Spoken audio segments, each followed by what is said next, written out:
থেকে সবাই পিকনিকে যাবে, আমিও যাবো, আমাকে 500 টাকা দাও। কি পার্টিতে যাবে? কোনো পার্টি ফার্টি হবে না, আমার কাছে না এখন 500 টাকা নেই, যা তোর বাবাকে যে বল। আচ্ছা ঠিক আছে, আমি যাচ্ছি বাবাকে বলতে।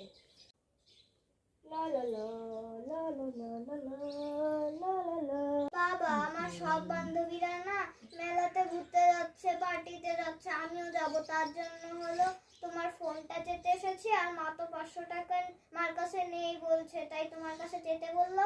আমি চাচ্ছি তুমি একটু দাও প্লিজ, তুমি তো আমাকে দাও না কখনো টাকা, একটু দাও না, 500 টাকারই তো ব্যাপার, একটু দিয়ে দাও। না না, কোনো 500 টাকা আমার কাছে হবে না, আর কোনো ফোন টোনও আমি দিতে পারবো না, যা এখান থেকে।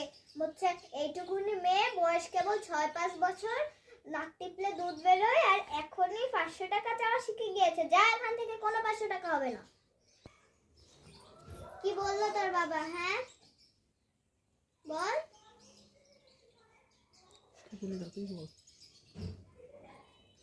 কি বললো বল, কথা কেন বলছিস না? চুপ করে কেন আছিস? হ্যাঁ, নিশ্চয় যেতে বারণ করেছে। এনে ধর, ব্যাগ নিয়ে স্কুলে যা, এক্ষুনি স্কুলে যাবি। স্কুল বাদ দিয়ে পার্টি করা হচ্ছে? যা এক্ষুনি ব্যাগ দিয়েছে, যা ব্যাগ নিয়ে চলে যা।